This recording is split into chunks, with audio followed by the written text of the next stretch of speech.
Hello dear students, once again welcome back to our channel Gyan lab. So आज मैं लेकर आई हूँ इनहेरिटेंस एंड वेरिएशन वाले चैप्टर का नेक्स्ट सेशन। और आज के सेशन में हम दो मेजर टॉपिक्स कवर करने वाले हैं।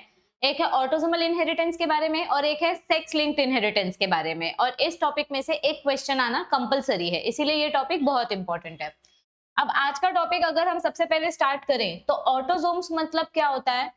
वो क्रोमोसोम्स जो हमारे फिजिकल कैरेक्टर्स डिसाइड करते हैं, यानी कि सेक्स क्रोमोसोम्स को छोड़कर जितने भी क्रोमोसोम्स हैं सारे क्रोमोसोम्स हमारे ऑटोसोम्स में आते हैं।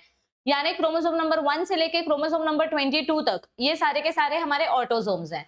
तो सेक्स क्रोमोसोम के ऊपर जो कैरेक्टर्स होते हैं वो तो बच्चे में जाते ही हैं, लेकिन ऑटोसोम्स के ऊपर जो कैरेक्टर्स होते हैं वो भी बच्चों में इनहेरिट होते हैं। So human cell contains 23 pair of chromosomes and they can be divided functionally as autosomes and sex chromosomes। ये हमको पता है। सेक्स क्रोमोसोम डिसाइड करने के लिए सिर्फ एक सिंगल पेयर इन्वॉल्व होता है इन डिटर्मिनेशन ऑफ सेक्स, लेकिन बाकी के जो 22 क्रोमोसोम्स होते हैं उन क्रोमोसोम्स को हम बोलते हैं ऑटोसोम्स। और ये ऑटोसोम्स क्या डिसाइड करते हैं? हमारे फिजिकल ट्रेट्स, यानी कि हमारे फिनोटिपिक कैरेक्टर्स। हमारी हाइट कैसी होगी, हमारे बाल का शेप कैसा होगा, हमारी आंखों का कलर क्या होगा, हमारे स्किन का कलर क्या होगा, हमारे बाल का कलर क्या होगा, हमको डायबिटीज होगा कि नहीं होगा, ये सारे कैरेक्टर्स ऑटोसोम्स डिसाइड करते हैं। And these traits are called as autosomal linked traits. और ये जो ट्रेट्स होते हैं, transmission of these characters other than sex linked traits are known as autosomal inheritance. यानी कि आपके पापा के क्रोमोसोम नंबर 11 पे कौन सा जीन है, वो जीन अगर आपकी बॉडी में आया तो दैट इज ऑटोसोमल इनहेरिटेंस, क्योंकि वो क्रोमोसोम नंबर 11 से आया है, वो सेक्स क्रोमोसोम से नहीं आया है। तो ऑटोसोमल इनहेरिटेंस, ये जो जीन होते हैं ये लड़की में भी पास होते हैं, लड़के में भी पास होते हैं, ठीक है, क्योंकि ये ऑटोसोम्स है, इनका सेक्स क्रोमोसोम से कुछ लेना देना नहीं है। There are some characters which get influenced by dominant genes and some characters get influenced by recessive genes। तो अभी जो कैरेक्टर एक्सप्रेस होगा वो डोमिनेंट होगा, जो एक्सप्रेस नहीं होगा वो रिसेसिव होगा। कुछ कैरेक्टर्स ऐसे होते हैं जो रिसेसिव कंडीशन में ही एक्सप्रेस होते हैं और कुछ कैरेक्टर्स ऐसे होते हैं जो सिर्फ डोमिनेंट कंडीशन में एक्सप्रेस होते हैं। तो ये एग्जाम्पल बहुत इंपॉर्टेंट है from CET point of view and from boards point of view. ऐसे कौन से कैरेक्टर्स हैं जो ऑटोसोमल क्रोमोसोम्स पे हैं लेकिन डोमिनेंट होंगे तो ही विजिबल होंगे? तो ऐसे दो कैरेक्टर्स का एग्जांपल हमको दिया है, एक है विडोज पीक, एक है हंटिंगटन्स डिजीज। विडोज पीक में क्या होता है? ये कोई बीमारी नहीं है, जब आपके बाल ऐसे आगे से वी शेप के दिखते हैं ऐसे, तो इसको विडोज पीक बोलते हैं, यानी कि ये एक डोमिनेंट कैरेक्टर है। और हंटिंगटन डिजीज एक न्यूरोमस्कुलर डिसऑर्डर है, यहाँ पर मसल डिजेनरेशन होना स्टार्ट हो जाता है, that is a problematic condition. तो जब आपके क्रोमोसोम्स डोमिनेंट होंगे तभी आपको आपके बाल का शेप ऐसा वी शेप का दिखाई देगा। अभी यहाँ पे मेरे बाल में ऐसे वी शेप नहीं दिखाई दे रहा है, बाल ही खत्म हो रहे हैं वो अलग बात है, गंजापन आ रहा है, बट वी शेप नहीं दिखाई दे रहा है। मेरा हेयरलाइन ऐसा स्ट्रेट हेयरलाइन है, यानी कि मेरे पास ऐसे स्ट्रेट हेयरलाइन है, यानी I have recessive genes for widow's peak. क्योंकि अगर मेरे पास एक भी डोमिनेंट जीन होता तो मुझे ऐसा हेयरलाइन देखने को मिलता, वी शेप का हेयरलाइन देखने को मिलता, ठीक है। ऑटोसोमल रिसेसिव ट्रेट्स की अगर मैं बात करूं तो ऑटोसोमल रिसेसिव ट्रेट्स के कुछ एग्जांपल्स हैं। अब इसके एग्जांपल्स याद रखने की मैं आपको एक छोटी सी ट्रिक बताती हूँ जो मैंने पहले भी बताई थी। ऑटोसोमल रिसेसिव ट्रेट्स याद रखने की एक छोटी सी ट्रिक ये है कि यहाँ पर जितने भी डिसऑर्डर्स आते हैं उन सबकी स्पेलिंग में आर ये लेटर आता है। रिसेसिव की स्पेलिंग में भी आर लेटर आता है और ऑटोसोमल रिसेसिव ट्रेट्स की स्पेलिंग में भी आर लेटर आता है। फॉर एग्जाम्पल फिनाइल कीटोन्यूरिया, यहाँ पर आ गया आर, सिस्टिक फाइब्रोसिस, यहाँ पर आ गया आर। तो ये दो एग्जांपल आप इजीली याद रख सकते हो। सिकल सेल एनीमिया में आर नहीं आता है, but this is also example of recessive trait. अभी सेम चीज आप ऑटोसोमल डोमिनेंट ट्रेट के लिए देखो, जिस स्पेलिंग में डी आएगा वो डोमिनेंट ट्रेट है। For example widows peak, for example Huntington disease, यहाँ पर कहीं पर भी डी नहीं आया है तो ये डोमिनेंट डिसऑर्डर नहीं है। ये बहुत ही स्टूपिड सी ट्रिक है, लेकिन इस ट्रिक से अगर एग्जाम्पल याद रहता है तो क्या नुकसान है, किसी का कुछ खराब थोड़ी कर रहे हैं अपन, है ना। तो हमने विडोज पीक के बारे में देखा कि विडोज पीक कोई बीमारी नहीं है, यहाँ पर अगर डोमिनेंट अलील प्रेजेंट होगा तो आपका जो हेयर लाइन है वो ऐसा वी शेप का दिखाई देगा, और अगर आपके पास दोनों रिसेसिव अलील होंगे तो आपका हेयर लाइन स्ट्रेट दिखाई देगा। This is widows peak, autosomal dominant trait. Autosomal recessive trait की अगर मैं बात करूं फिनाइल कीटोन्यूरिया, तो इसमें होता क्या है, एक ना बहुत ही स्पेशल एंजाइम होता है phenyl alanine hydroxylase enzyme. Phenyl alanine hydroxylase enzyme, ये एंजाइम एक बहुत ही स्पेशल एंजाइम है, हाइड्रोक्सिलेज एंजाइम। ये एंजाइम क्यों स्पेशल है मैम? क्योंकि ये एंजाइम क्या करता है, this enzyme is important for conversion of phenylalanine, ये फिनाइलएलेनिन को कन्वर्ट करता है टायरोसिन में, ये फिनाइलएलेनिन को कन्वर्ट करता है टायरोसिन में। अब ये एंजाइम बनाने के लिए हमको डोमिनेंट अलील्स चाहिए, वी नीड डोमिनेंट जीन्स, लेकिन डोमिनेंट जीन्स प्रेजेंट नहीं है। अगर डोमिनेंट जीन्स प्रेजेंट नहीं है और गलती से अगर रिसेसिव जीन्स प्रेजेंट हुए, अगर रिसेसिव जीन्स प्रेजेंट हुए तो ये एंजाइम नहीं बनेगी। अगर डोमिनेंट जीन्स प्रेजेंट होते तो ये एंजाइम बन जाती, पर अगर डोमिनेंट जीन्स नहीं है तो ये एंजाइम नहीं बनेगा। ये एंजाइम नहीं बनेगा तो अपना कन्वर्जन नहीं होएगा, phenylalanine will not convert into tyrosine. अगर फिनाइलएलेनिन टायरोसिन में कन्वर्ट नहीं हुआ, due to this enzyme phenylalanine is not converted into tyrosine, तो उसके वजह से क्या होगा, ये फिनाइलएलेनिन और फिनाइलएलेनिन के बाकी के डेरिवेटिव्स ये अगर कन्वर्ट नहीं हुए तो ये हमारे ब्लड में एक्यूमुलेट होना स्टार्ट हो जाएंगे, यानी कि ब्लड में ही ये जमा हो जाएंगे। और ये जमा होने की वजह से क्या होता है, ब्लड में जमा हो जाते हैं, ये हमारे CSF में जमा होने लगते हैं, यानी कि सेरिब्रोस्पाइनल फ्लूइड में जमा होने लगते हैं। इसके वजह से क्या होता है, इट अफेक्ट्स ब्रेन डेवलपमेंट, ये ब्रेन को ठीक तरीके से डेवलप नहीं होने देता है, हमारा मेंटल ग्रोथ ठीक तरीके से नहीं होता है, और एक्सेस ऑफ फिनाइलएलेनिन यूरिया से एक्सक्रीट होता है, यूरिन से एक्सक्रीट होता है, तो ये ब्रेन डेवलपमेंट अफेक्ट करता है, प्लस ये हमारा किडनी भी मेल फंक्शन करता है। तो यूरिन से जब आपका बहुत सारा फिनाइलएलेनिन एक्सक्रीट होता है तो उस कंडीशन को हम बोलते हैं phenyl ketonuria. Autosomal recessive traits appear in both male and female, ये दोनों में देखने मिलता है, मेल में भी हो सकता है, फीमेल में भी हो सकता है। तो this is for phenyl ketonuria and widows peak का मैंने यहाँ पर एक्सप्लेन किया कि अगर एक भी डोमिनेंट अलील हुआ तो विडोज पीक होगा, लेकिन अगर दोनों रिसेसिव अलील है तो स्ट्रेट हेयरलाइन दिखाई देगा। अब नीचे मुझे जरा कमेंट करके बताओ किसका किसका विडोज पीक है और किसका किसका ये स्ट्रेट लाइन है। जिस बच्चे का विडोज पीक है, जिसकी मम्मी का विडोज पीक है या पापा का विडोज पीक है या भाई का बहन का, तो आपके भाई बहन मम्मी पापा या आपके पास डोमिनेंट अलील होगा, मतलब या तो ऐसा वाला अलील होगा एक कैपिटल एक डब्ल्यू, या तो ऐसा वाला अलील होगा दोनों कैपिटल डब्ल्यू। लेकिन जिन लोगोों का हेयर लाइन मेरे जैसा ऐसा स्ट्रेट है या यहाँ से टकले हो चुके हो मेरे जैसे, यानी अपने पास रिसेसिव अलील है, हमारे पास ऐसा अलील है, तो आपको इनडायरेक्टली, जैसे वो आजकल इंस्टा पे नहीं चलता है इनडायरेक्ट ट्रेंड्स चलते हैं, तो वैसे ही आपको इनडायरेक्टली अपना जीनोटाइप नीचे टाइप करना है। जिनके बाल में विडोज पीक है, जिनका बाल ऐसे वी शेप का है, वो लोग कैपिटल डब्ल्यू या फिर कैपिटल डब्ल्यू स्मॉल डब्ल्यू ऐसा टाइप करेंगे, और जिनका बाल ऐसे स्ट्रेट है वो लोग नीचे कमेंट में 2 स्मॉल डब्ल्यू टाइप करेंगे, तो पता चलेगा किसका डोमिनेंट अलील है और किसका रिसेसिव अलील है, मतलब किसका विडोज पीक है और किसका विडोज पीक नहीं है। आगे बढ़ते हैं सेक्स लिंक्ड इनहेरिटेंस में। अब इस कॉन्सेप्ट में आपको क्या बताया जाएगा कि सेक्स क्रोमोसोम्स की वजह से जो कैरेक्टर्स आके ट्रांसफर होते हैं, that is sex linked inheritance.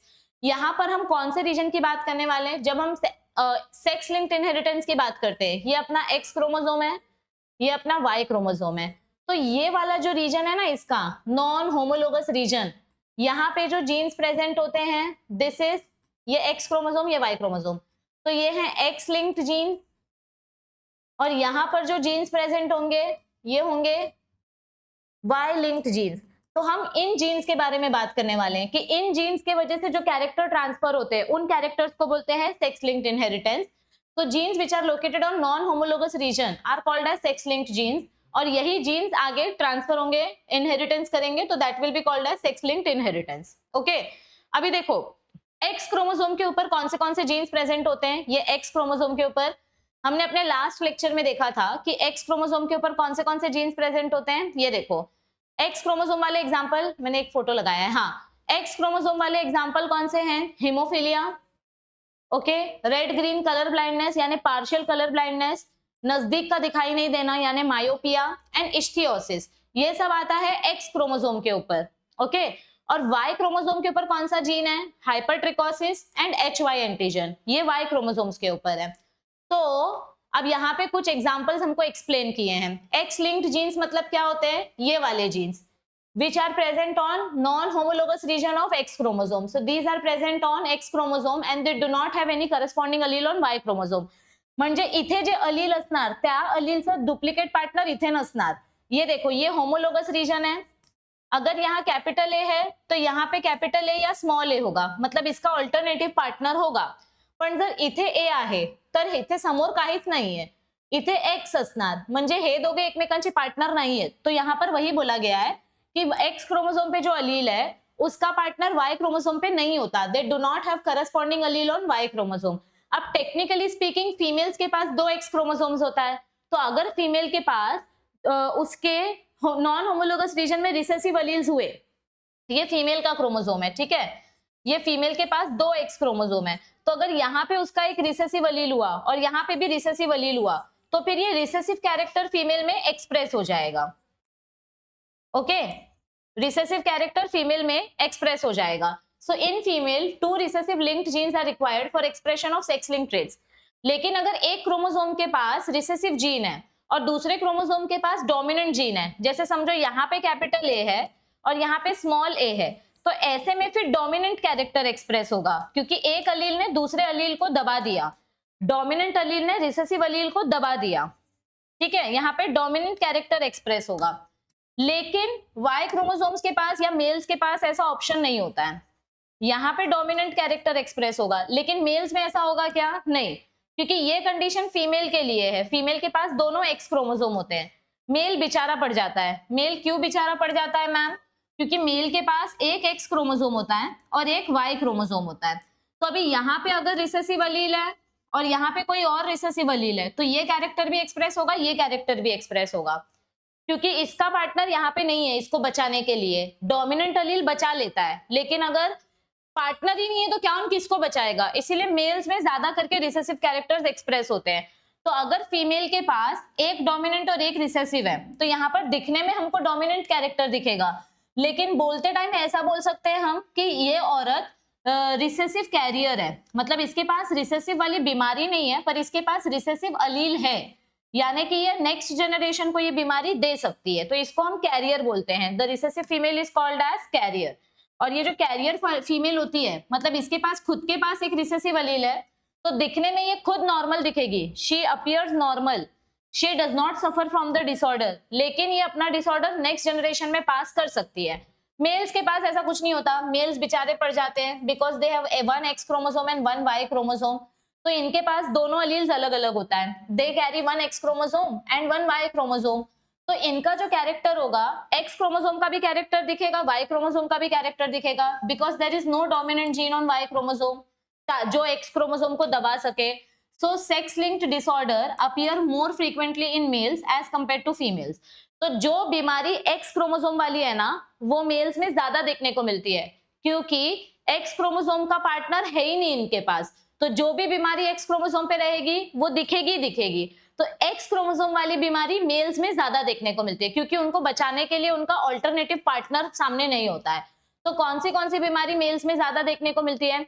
देखो, बोलने के लिए तो आप बोलोगे ये बीमारी एक्स क्रोमोसोम पे है, फिर मेल्स में ज्यादा क्यों दिख रही है? फीमेल के पास तो 2 एक्स क्रोमोसोम है, तो फीमेल में ये बीमारी दिखनी चाहिए, बराबर है, फीमेल में ये बीमारी दिखनी चाहिए, लेकिन नहीं दिखती है, क्योंकि फीमेल के पास 2 एक्स क्रोमोसोम होता है, एक एक्स क्रोमोसोम दूसरे एक्स क्रोमोसोम के ऊपर भारी पड़ जाता है, तो वहां पे कैरियर वाला कंडीशन ज्यादा आता है।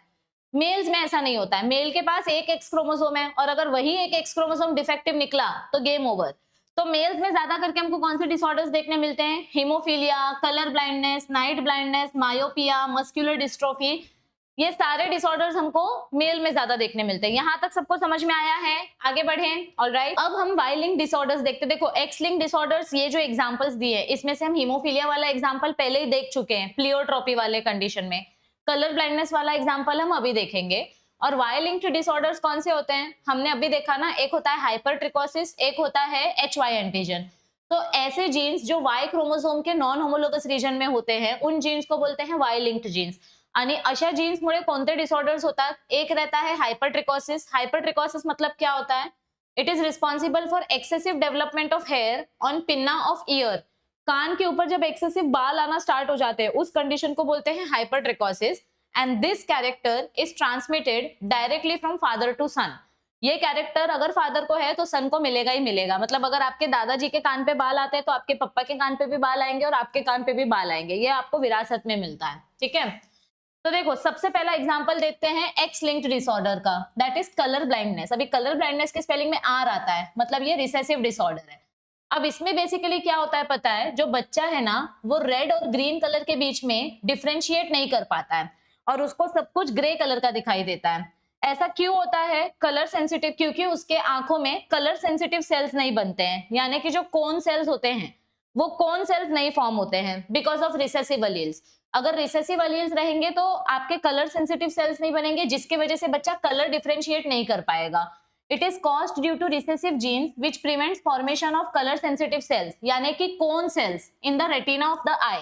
कंट्रोल एंड कोऑर्डिनेशन चैप्टर में आप लोगों ने पढ़ा है की कलर के लिए कोन सेल्स रिस्पॉन्सिबल होते हैं आणि डार्क विजन, डार्क लाईट मध्ये बघण्यासाठी रॉड सेल्स आपल्याला हवे असतात। तो अगर आपके पास गलती से दोनों अलील्स रिसेसिव निकले, अगर आपके पास ऐसा अलील्स रहेगा तो there will be no cone sales.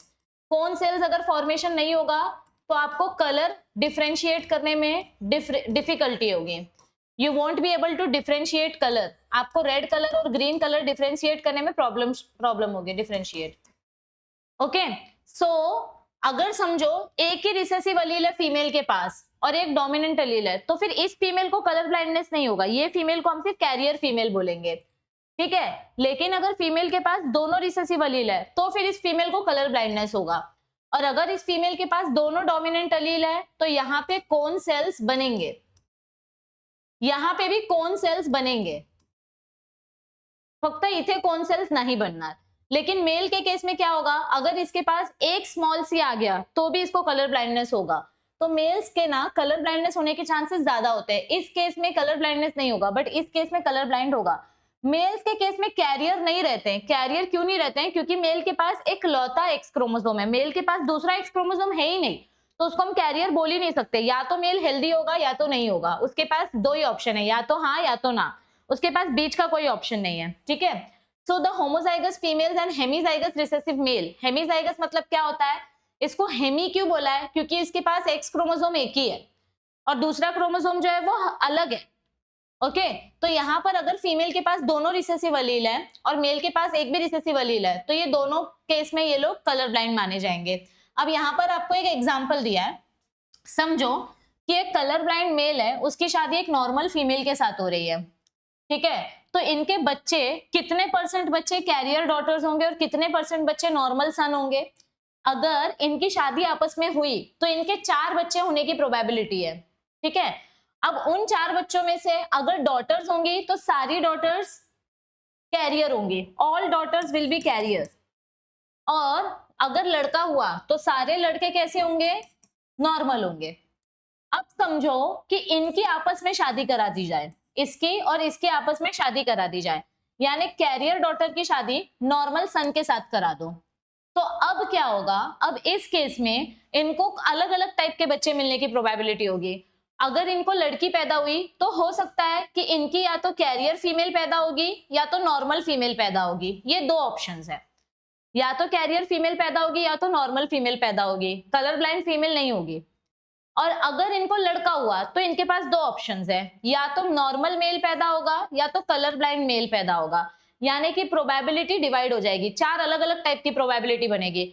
हे बघा, ह्या प्रोसेस मध्ये असं नसतं की पहला बच्चा हुआ तो कंपल्सरी लड़की होगी, दूसरा बच्चा हुआ तो कंपल्सरी लड़का होगा, ही फक्त प्रोबॅबिलिटी असते। जसं आपण जेव्हा लुडो खेळतो, लुडो खेळताना तुम्ही जेव्हा डाईसला रोल करता तेव्हा कधी 6 पडेल, कधी 1 पडेल, कधी 2 पडेल, कधी काहीही पडू शकतं। आपण लुडोचे नंबर डिसाइड नहीं करत ना कि पहले 1 पड़ेगा, फिर 2 पड़ेगा, फिर 3 पड़ेगा, वो रैंडमली कैसे भी आता है। वैसे ही रैंडमली बच्चा मेल हो या फीमेल हो, एक फक्त लक्षात ठेवा की जर मेल चाइल्ड असेल तर दोनच ऑप्शन आहेत, तो चाइल्ड आयदर नॉर्मल असणार किंवा कलर ब्लाइंड असणार, आणि जर फीमेल आहे तर ती नॉर्मल फीमेल असणार, आयदर कैरियर असणार। हेच दोन ऑप्शंस आपल्याकडे आहेत। और यहाँ पर आपको क्या दिखाई दे रहा है? यहाँ पर पहला हमने कलर ब्लाइंड मेल लिया, मग इथे आपल्याला सगळे नॉर्मल मिळाले। हे बघा, पहले केस में कलर ब्लाइंड मेल हमने लिया, ठीक है। फिर यहाँ पे किसी को कलर ब्लाइंडनेस नहीं था, नो कलर ब्लाइंडनेस। इथे कलर ब्लाइंडनेस आहे पण इथे कलर ब्लाइंडनेस नाही है, नो कलर ब्लाइंडनेस। आणि मग परत जी तीसरी जनरेशन आली तिथे कलर ब्लाइंडनेस आलं। तो यहाँ पे आपको क्या दिखाई दे रहा है? ये मैं इधर ड्रॉ करती हूँ। इथे कलर ब्लाइंडनेस आहे, इथे कलर ब्लाइंडनेस नहीं है, इथे कलर ब्लाइंडनेस आहे। तो ये आपको एक जनरेशन स्किप हो गया बीच में। जब एक जनरेशन बीच में स्किप हो जाता है, when one generation is skipped, उसको बोलते हैं क्रिस क्रॉस इनहेरिटेंस। म्हणजे एक जनरेशन सोडून एक जनरेशनला कलर ब्लाइंडनेसचे अलील पास होत आहेत. तो इसको बोलते हैं क्रिस क्रॉस इनहेरिटेन्स. आणि सेम आपल्याला हिमोफिलिया मध्ये पण बघायला मिळतं. सेम टू सेम आपको हिमोफिलिया में भी देखने मिलता है. हिमोफिलिया काय असतं आधी ते बघून घ्या. ठीक है, हमने प्लियोट्रॉपी के टाइम पे सिकल सेल अनीमिया का एग्जाम्पल देखा था. यहाँ पे हम हिमोफिलिया का एग्जाम्पल देंगे. हिमोफिलिया को हम ब्लीडर्स डिजीज भी बोलते हैं. ब्लीडर्स डिजीज म्हणजे काय असतं, आपल्या ब्लड मध्ये एक स्पेशल प्रोटीन रहता है. एक स्पेशल प्रोटीन असतं फैक्टर 8 एंड फैक्टर 9. अगर हमारे ब्लड में ये प्रोटीन नहीं बना तो हमारा ब्लड क्लॉटिंग नहीं होगा. मतलब अगर आपको कट लग गया तो आपका ब्लड कंटिन्यू बहते रहेगा. अगर आपके ब्लड में ये प्रोटीन बना तो क्लॉटिंग होगा, अगर प्रोटीन नहीं बना तो क्लॉटिंग नहीं होगा और फिर ब्लीडिंग की वजह से डेथ हो जाएगी. तो ब्लीडर्स डिजीज में क्या होता है कि हमारे ब्लड में क्लॉटिंग नहीं होता है. क्यों नहीं होता है? क्योंकि ये प्रोटीन नहीं बनता है. क्योंकि ये प्रोटीन बनाने के लिए डोमिनेंट जीन चाहिए, लेकिन हमारे पास रिसेसिव जीन्स हैं और रिसेसिव जीन रहेगा तो ये प्रोटीन नहीं बनेगा और फिर आपको छोटी सी भी कट लगेगी तो आपको बहुत ज्यादा ब्लीडिंग होगी. इसको बोलते हैं ब्लीडर्स डिजीज. ओके, तो बेसिकली ये अलील एक्स क्रोमोसोम के ऊपर प्रेजेंट है. तो जैसे हमने कलर ब्लाइंडनेस के लिए देखा था ना, सेम हिमोफिलिया के लिए भी है. अगर आपके फीमेल के पास दोनों अलील रिसेसिव है तो इसके पास there will be no factor 8. इसके ब्लड में फैक्टर 8 नहीं बनेगा. और यहां पर मेल के पास अगर एक भी रिसेसिव अलील है तो इसके ब्लड में भी फैक्टर 8 नहीं बनेगा. मतलब इसको भी ब्लीडिंग होगी, इसको भी ब्लीडिंग होगी. ये वाली जो फीमेल है इसके पास फैक्टर 8 बनेगा, इसको बोलेंगे कैरियर फीमेल. और ये वाली जो फीमेल है ये नॉर्मल फीमेल और नॉर्मल मेल्स है, दोनों के पास क्लॉटिंग फैक्टर बनेगा. Factor number 8 and factor number 9 दोनों में से जो भी इंपॉर्टेंट फैक्टर है वो बनेगा. इधर नहीं बनेगा, इधर नहीं बनेगा, क्योंकि इनके पास रिसेसिव अलील्स हैं. तो अभी यहाँ पे भी हमको क्रिस क्रॉस इनहेरिटेंस देखने मिलता है. जैसे हमने कलर ब्लाइंडनेस में देखा वैसे हमको इधर पे भी क्रिस क्रॉस इनहेरिटेंस देखने मिलता है. एक हीमोफिलिक मेल ले लो, एक नॉर्मल फीमेल ले लो, दोनों की शादी करो. अगर इनको बच्चे हुए, इनके जितनी भी डॉटर्स होंगी सारी डॉटर्स कैरियर रहेंगे और जितने भी बच्चे होंगे सारे बच्चे नॉर्मल होंगे. ठीक है, अभी समझो मैंने इन दोनों की शादी आपस में कराई, फीमेल और मेल. तो अभी यहाँ पे मुझे 4 अलग अलग प्रोबेबिलिटी मिलेगी. ये पूरा का पूरा टेबल सेम है, इसीलिए टेक्स्ट बुक वाले ने प्रिंटिंग भी सेम कर दिया. ठीक है, यहाँ पे मुझे सारे बच्चे अलग अलग मिलेंगे. मुझे फीमेल या तो नॉर्मल मिलेगी या तो कैरियर मिलेगी. और लड़का अगर हुआ तो या तो लड़का नॉर्मल होगा या तो हीमोफिलिक मेल होगा. लड़कों में क्योंकि कैरियर नहीं होते हैं, या तो लड़का नॉर्मल होता है या तो फिर उसको डिजीज होती है. So these are the options which you will get in hemophilic condition. और यहाँ पे भी हमको sickle cell criss cross inheritance देखने को मिलेगा. तो आज का टॉपिक सबको क्लियर है. मैंने आज का टॉपिक शॉर्ट एंड क्रिस्प रखने की कोशिश की है ताकि आपका फटाक से रिविजन करके हो जाए. इस टॉपिक से रिलेटेड बोर्ड एग्जाम्स में क्वेश्चंस आए हैं क्या, वो हम एक बार देख लेते हैं. यहाँ पर तो नहीं है, यहाँ पर भी नहीं है. ये इनकम्प्लीट डोमिनेंस से रिलेटेड क्वेश्चन है तो ये तो हमारा पहले ही हो गया. ये भी नहीं है. ये हम अभी नेक्स्ट लास्ट लेक्चर में मैं ये टॉपिक कवर करने वाली हूँ और ये टॉपिक भी मैं लास्ट लेक्चर में कवर करने वाली हूँ. ठीक है, ओके. आज का जो टॉपिक हमने पढ़ा ना बच्चों, ये जो इनहेरिटेंस वाला टॉपिक पढ़ा, इसमें से आपको सीईटी में एक क्वेश्चन कंफर्म आ सकता है और मुझे ऐसा फील आ रहा है कि इस साल बोर्ड्स में भी इसमें से एक क्वेश्चन आ सकता है. तो इसको ऑप्शन में मत छोड़ना, सिंपल टॉपिक है, फक्त एक्झाम्पल्स लक्षात ठेवा आणि मग तुम्हाला क्रिस क्रॉस करून दाखवायचं आहे.